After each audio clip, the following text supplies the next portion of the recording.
Olá, galera, bem-vindos a mais um Slowcast. O meu nome é Lucas O meu nome é Matheus. e nós estamos aqui para mais um episódio, né? Nós estamos gravando aqui dia 16, vai ao ar agora nessa sexta-feira. E nós queremos deixar para você, antes disso, uns recadinhos, né? Primeiro, agradecer bastante a audiência. Temos pessoas que estão mandando mensagem, falando pessoalmente que gostaram bastante, que o projeto tá legal, o tempo tá legal. Então, acho que isso vai motivando também, né, não, Matheus? A gente vai continuando gravando e assim que surgirem propostas novas, vocês podem enviar nas nossas redes sociais, nos e-mails, que a gente está totalmente aberto a ouvir. Isso.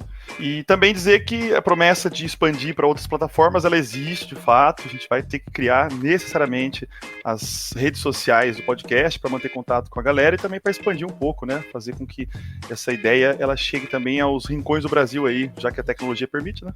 Somos novos nessa era de podcasts, então a gente está aprendendo também. Exatamente. Bom, no episódio de hoje, trouxemos aqui um caso que foi muito falado durante essa semana, foi divulgado na grande mídia, circulou muito nas redes sociais, trouxe bastante debate aí nas áreas do pensamento, nos locais onde as pessoas debatem um pouco mais as ideias do que no dia a dia, né, do trabalho, que é justamente o caso de um senhor de 64 anos que sofria de um câncer terminal, né? E que, após um tratamento experimental em um hospital da USP de Ribeirão Preto, conseguiu ter um sucesso estrondoso pela primeira vez na América Latina de uma técnica que vem sendo criada pelo Brasil para tratamento de linfomas, né, e outros tipos de cânceres. Então, nós queremos primeiro ressaltar um pouco que quem é esse cara, né? Esse cara ele estava já numa fase terminal, já tinha tentado de todas as formas curar o câncer, tomava morfina todos os dias para conter os sintomas da doença, no É um câncer linfoma. muito doloroso, né?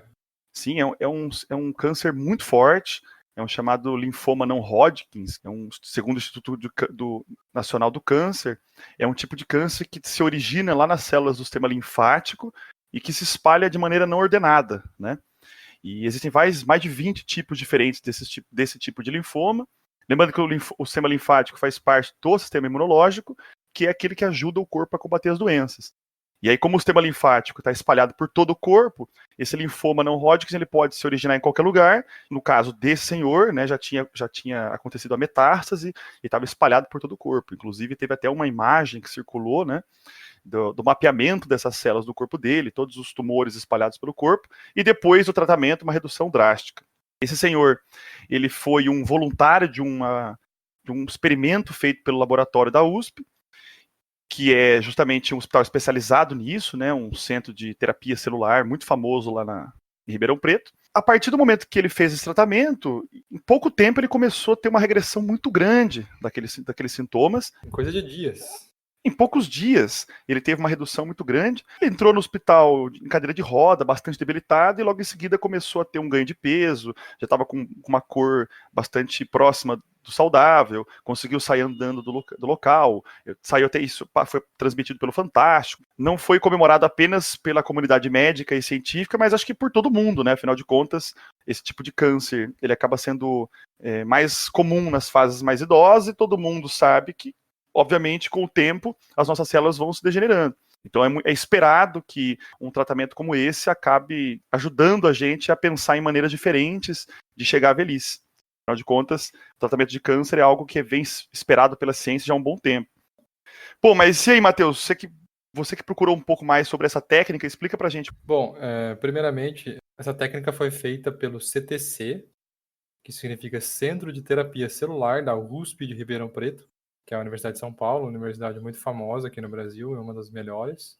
Inclusive, no último ranking universitário da Folha, foi colocada como a melhor universidade do país, seguida pela Unicamp. Isso, exatamente. Está sempre ali nas 3 primeiras, né? É uma universidade muito antiga e muito bem conceituada. Essa técnica ela é 100% brasileira. E, só para deixar claro, não é qualquer pessoa que pode simplesmente chegar e falar: ó, quero fazer parte desse tipo de análise porque gostaria, eu vi no Fantástico a matéria e acho que seria interessante para mim. Essa técnica, assim, você precisa de uma série de aprovações para fazer parte. Basicamente, você precisa passar por um comitê de ética dentro do hospital. Precisa ser provado que não existia outra maneira de te ajudar, ou seja, você já passou por todos os tipos diferentes de tratamento e nenhum foi eficaz para o seu caso. Que foi o caso desse senhor, inclusive. Então isso acaba deixando até mais interessante, né? Porque todas as maneiras que já existem não funcionou e essa funcionou, né? Então vamos ver. A técnica, ela é basicamente o seguinte: você coleta o sangue do paciente. Então, como o Lucas disse, isso é trabalhado no sistema linfático. Então, você pega uma célula chamada linfócito T, você simplesmente coleta essa célula do seu paciente e você infecta ela com um vírus específico. Só que antes de infectar com esse vírus, você pega esse vírus e você modifica o DNA dele. Então, de um lado você tem o DNA modificado do vírus e do outro lado você tem o linfócito T que você acabou de coletar do seu paciente. Simplesmente você coloca os dois juntos e a característica da célula muda, quimicamente dizendo mesmo, né? Quando eu digo que muda quimicamente, eu quero dizer que altera a funcionalidade da célula mesmo. A partir do momento que você tem agora uma célula nova, você precisa que essa célula se replique para você conseguir quantidades suficientes para fazer efeito no seu paciente. Então você coloca ela no meio de cultura e você aumenta em quantidade, em volume essa célula, não em volume, né, que ela não fica uma célula zona, ela aumenta em quantidade, muitas células ao mesmo tempo. Uhum. Antes de você colocar isso de volta no seu paciente, você precisa meio que dar um reset no sistema imunológico do seu paciente. Então você tem que fazer uma quimioterapia de leve com ele, para você derrubar todo o sistema imunológico do paciente, e você injeta isso rapidamente. E isso gera uma resposta inflamatória, tudo mais, da febre na pessoa. Tanto que precisa ter um treinamento específico no médico, porque o paciente muito provavelmente vai para UTI quando acontece isso, que já é esperado, né? Depois que você aplicou no paciente, ele já teve toda essa resposta imunológica, a nova célula que foi modificada, ela vai identificar células cancerígenas no seu organismo. Então, as células do linfoma, que são células cancerígenas, elas não vão passar despercebidas por esse linfócito T modificado, né? Então, depois de aplicar no paciente, agora você tem uma célula nova, que é uma célula que já está um linfócito T modificado, e simplesmente ela vai percorrer o seu corpo eliminando todas as células cancerígenas, que eram as células que estavam fazendo mal para você antes. Então, basicamente, se eu entendi, retira-se a célula do paciente, reprograma essas células e devolve elas para que essas células consigam atacar o câncer, é isso? Isso passa por 3 etapas. Removeu ela, modificou com um vírus, coloca de volta no paciente e espera as células cancerígenas serem eliminadas por essa célula modificada. E tem até uma sigla, né? CAR-T-cell, mais ou menos assim, alguma coisa nesse sentido, né? CAR-T-cell, que significa Chimeric Agent Receptor, que significa agente receptor quimérico. E só para lembrar, essa técnica, ela é... Porque falando assim dá a impressão que, bom, então basta qualquer pessoa seguindo esse procedimento, como a receita de bolo, dá certo. Mas na verdade precisa, como o próprio Matheus disse, tem todo um conjunto de equipamentos nos hospitais que dão conta de conseguir baixar a imunidade do paciente, tratar todos os outros sintomas que vão aparecendo nele para não acontecer de, enquanto baixar a imunidade, ele sofrer outro tipo de problema, tem que ficar isolado. São hospitais de alta complexidade. O próprio tratamento feito, ele é um tratamento super personalizado, então vai ter que analisar as condições físicas de cada paciente, o nível de saúde e o estado do avanço da doença. Então, isso não parece fácil porque ela é explicada teoricamente dessa maneira. Mas só que na hora de colocar em prática, isso é extremamente difícil. É bem complexo. É super complexo. Simplesmente porque você tem uma das fases desse tratamento, você tem que derrubar o sistema imunológico do paciente para quase zero, né? Então, o paciente fica vulnerável a qualquer tipo de infecção, bactéria que tiver no ambiente. Por isso que precisa ser bem cauteloso nessa parte. E o que é interessante sobre essa técnica é que ela é super recente do ponto de vista do desenvolvimento da ciência, né? Por exemplo, ela foi liberada para que seja usado no mercado norte-americano, porque lá nos Estados Unidos é uma empresa responsável. Na verdade, são duas empresas responsáveis, mas a mais famosa delas é a suíça chamada Novartis, que é uma empresa que já atua nesse mercado faz muito tempo e que conseguiu agora só autorização da FDA, que é o órgão regulador nos Estados Unidos, para conseguir atuar. Mas essa técnica ela já foi usada na Europa, já foi usada na China, já foi usada no Japão. Só que a grande questão é que o Brasil ela aconteceu um pouco diferente. Né, Matheus? Aqui no Brasil ela teve um financiamento público. Conta essa história.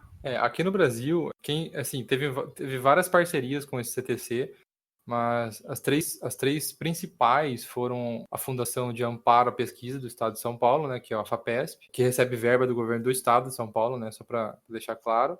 O CNPq, que é um órgão chamado de Conselho Nacional de Pesquisa, que foi fundado em 1951, né, olha o tanto tempo que faz já. e recebe verba do governo federal, né, do Ministério da Ciência e Tecnologia, que agora foi fundido em 2019 para o Ministério da Ciência, Tecnologia e Comunicação. E o BNDES também foi um grande parceiro, que é o Banco Nacional de Desenvolvimento, que é um banco simplesmente comandado pelo Ministério do Desenvolvimento para desenvolver o país economicamente, ou seja, o que for de desenvolvimento, de interesse da população, esse banco vai estar lá para fazer isso, que é coisa que o banco privado não vai estar. E a grande questão foi uma pesquisa financiada com dinheiro público, né? Então é justamente aí que está a diferença. Tanto é que dentro do conjunto de pesquisadores, pessoas que estavam envolvidas com esse projeto, e até mesmo com esse tratamento experimental, o discurso foi quase sempre o mesmo. É a ideia de que isso é uma tecnologia brasileira, essa tecnologia ela tem condições sim de se espalhar para outros hospitais, também de alta complexidade, centros de excelência, a um custo muito inferior àquele que é praticado fora do Brasil, que fica a cargo dessas empresas que têm essa patente, né? E, inclusive, é uma demonstração da própria ciência brasileira, concorda? Porque sem esse tipo de demonstração, talvez não fique tão claro para todo mundo, pelo menos para a opinião pública, inclusive até mesmo para os nossos governantes, da importância que é a ciência para um país. A ciência ela não é simplesmente um gasto que se tem, então ela tem que entrar tanto quanto o gasto que se tem com outros vários tipos de serviços em um país. Na verdade, a ciência, nós vivemos um período na história mundial em que não é apenas a força econômica de um país que dita os seus rumos, nem mesmo a sua produção agrícola, a sua produção industrial, mas é o quanto de conhecimento esse país tem que oferece a soberania para que ele consiga, por exemplo, tratar a sua própria população. Existem indicadores que relacionam ao desenvolvimento do país com publicações de papers de artigos científicos, né? Isso, e aí nós conseguimos calcular o quanto um país tem de produtividade científica a partir, por exemplo, das publicações de artigos e também de um número de patentes. Inclusive, você estava comentando comigo mesmo, né, que esse CTC tem pesquisadores que já têm outras patentes, não é isso? Não, sim, o CTC não é a primeira pesquisa, tudo bem que viralizou, quando viraliza a gente acha que eles só fazem isso, mas não, eles já tiveram outras patentes em relação a diabetes tipo 1 e 2, né, no caso eles usaram as células mesenquimais. O que são células mesenquimais? São células que eles chamam de células do futuro, né? Que é sabe essas células que fazem elas têm a capacidade de regeneração dos tecidos. Sim. Então eles estavam usando essas células e foi eficaz, né? Eles fizeram os testes, foi eficaz para tratamento de diabetes tipo 2. É como você criar uma vacina contra a diabetes também. Que também é uma doença que até agora nós não temos a cura, né? Ainda não. Mas, assim, eles também têm parcerias internacionais, inclusive com o Instituto de Câncer japonês, porque essa técnica, ela não necessariamente serve para tratar só o linfoma, né? Ela pode... A ideia, o escopo desse tratamento pode ser usado para qualquer tipo de câncer. Então, eles estão até convergindo agora com o Instituto de Câncer japonês para cânceres sólidos, né? Que é o caso do câncer de pâncreas, no caso. E a taxa de remissão dessa técnica, a taxa de remissão é um jargão médico de qual é a chance de ter realmente uma cura, ou a chance disso nunca mais voltar no paciente. É de 83%. Então você imagina, 83% de chance de um câncer altamente agressivo de não retornar. Então isso é extremamente alto. No caso dos Estados Unidos, essa Novartis, ela teve uma parceria com a Universidade da Pensilvânia, que também tem centro de pesquisa especializados nisso, e acabaram ficando com a patente, registrando a patente e agora aplicando ela comercialmente. E só para curiosidade, o tratamento, esse mesmo tratamento que foi feito por esse instituto de pesquisa no Brasil, ele custaria, se for feito por um cidadão norte-americano, estadunidense, ele custaria em torno de $1 milhão, envolvendo desde o tratamento, que é quase metade desse valor, e também junto disso, despesas com internação, despesas gerais. Então é um tratamento extremamente caro. Aproximadamente 4 milhões de reais. Pois é, e alguma coisa absurda, né, na ordem de quase 5 milhões de reais. E no Brasil isso foi feito, obviamente, com um dinheiro público, isso não foi feito gratuitamente, mas você leu alguma coisa sobre o quanto ficaria isso no país, não leu? Essa técnica feita no Brasil em larga escala... Se fosse vendido, claro, no mercado, né? Como eles preveem, eles gostariam muito que essa técnica fosse feita no SUS, porque hoje o tratamento para linfomas no SUS é feito um transplante de células, transplante de medula, né, medula óssea, que custa em torno de R$110 mil por paciente, e aí o SUS dá isso já hoje. E essa técnica, ela custaria em torno de R$150 mil. Então, ou seja, É quase o mesmo preço do transplante de medula, extremamente mais eficaz, né? Tanto é que, entrevistado, os responsáveis por essa técnica desenvolvida no Brasil lá no Hospital das Clínicas de Ribeirão, eles disseram que, por exemplo, é um custo muito baixo, né, felizmente. Um custo apenas de 10 milhões de reais, essa técnica, outros laboratórios, eles mostraram lá os cálculos deles, a escala possível, isso poderia se espalhar para outros laboratórios, outros centros de excelência no país e conseguir difundir essa técnica e conseguir ser aplicada em outros locais também, e não ficar só restrito a esse centro de pesquisa da USP. O que é interessante de mostrar a importância da ciência, novamente vou insistir nisso, que é quando é uma patente pública, ou seja, quando ela não tem um registro privado, essa inovação ela acaba podendo ser reproduzida. Então ela foi financiada com dinheiro público, basta que, a ideia é sempre essa, né, quando é financiado com dinheiro público e tem uma patente na área da saúde, essa patente busca resolver problemas comuns da população. Então o SUS, por exemplo, que é o nosso sistema de saúde público, ele tem condições muito claras de adaptar essa técnica e fazer com que ela seja difundida. Claro que não são todos os casos de câncer que serão curados, mas isso já mostra a potencialidade do nosso país. Só teria que passar teria que cumprir os requisitos da Anvisa, né? A importância da ciência, eu acho que é unanimidade para todo mundo. Eu vejo que tem muita gente que não conhece quão a ciência está dentro da casa de cada um, mas eu vejo que todo mundo num pensamento meio que macro sabe que é importante, né? Só quem governa a gente que acha que não, que eu acho que é o oposto. Mas, por exemplo, em 2013, o Brasil investia quase 10 bilhões de reais em ciência. Conforme foi passando o tempo, foi diminuindo esse investimento com ciência. Hoje a gente está em torno de 3 bilhões de reais e ainda assim está tendo cortes. Então, ou seja, eles estão zerando praticamente quase as verbas da ciência.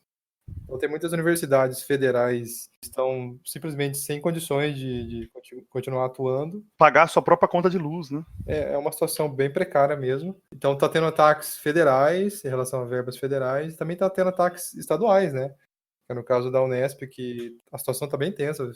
Eu vi que semana retrasada fecharam coisa de 30 departamentos na Unesp. Ou não tem o repasse, né? O repasse público.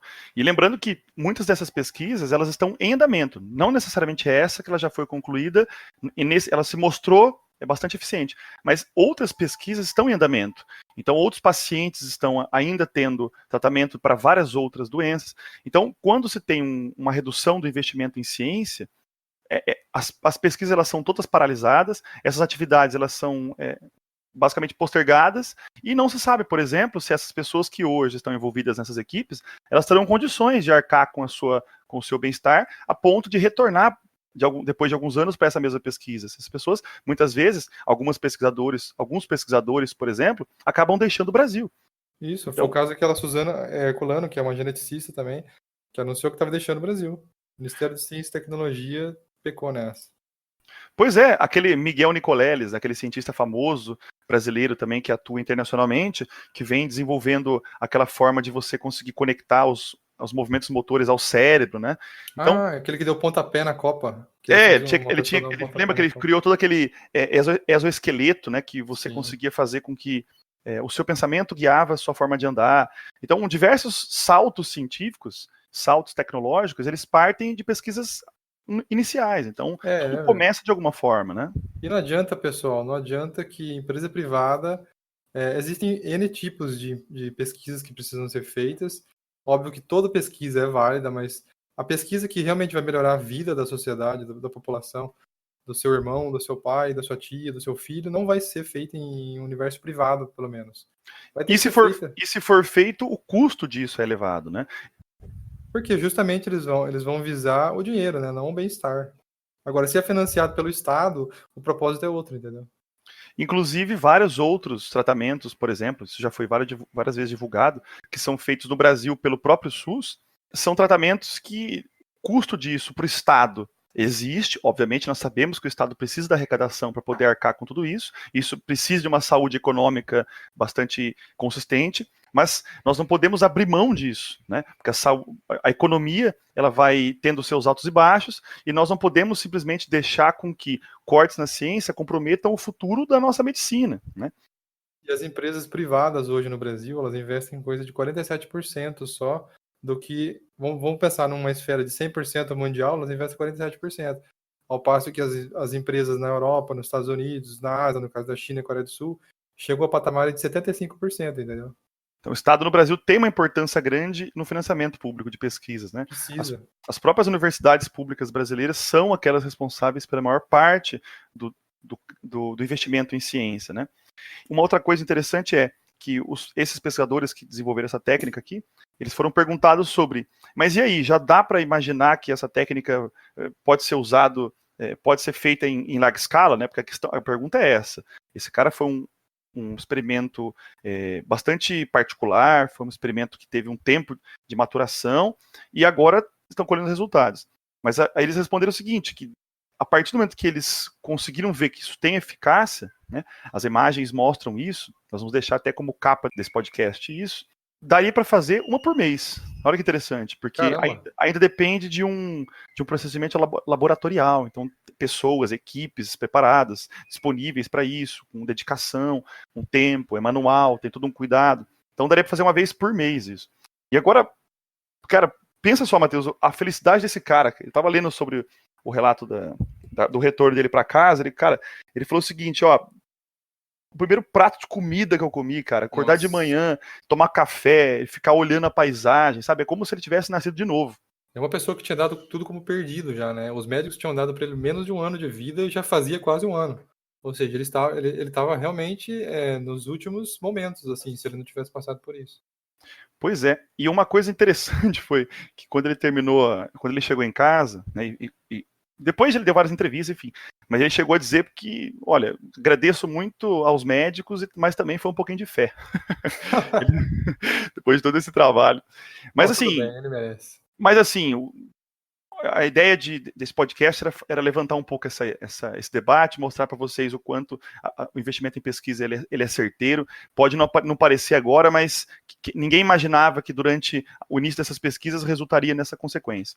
O Brasil ele tem sim barreiras financeiras, barreiras tecnológicas para desenvolvimento de tecnologia nacional, só que nós só conseguimos resistir a momentos de crise econômica, momentos de crise política, porque muitas pessoas são apaixonadas pela ciência, muitos pesquisadores fazem isso de coração, mas nós temos que torcer e incentivar realmente para que eles não desistam disso. É isso, pessoal. O dinheiro o Brasil tem, agora precisa ser prioridade também.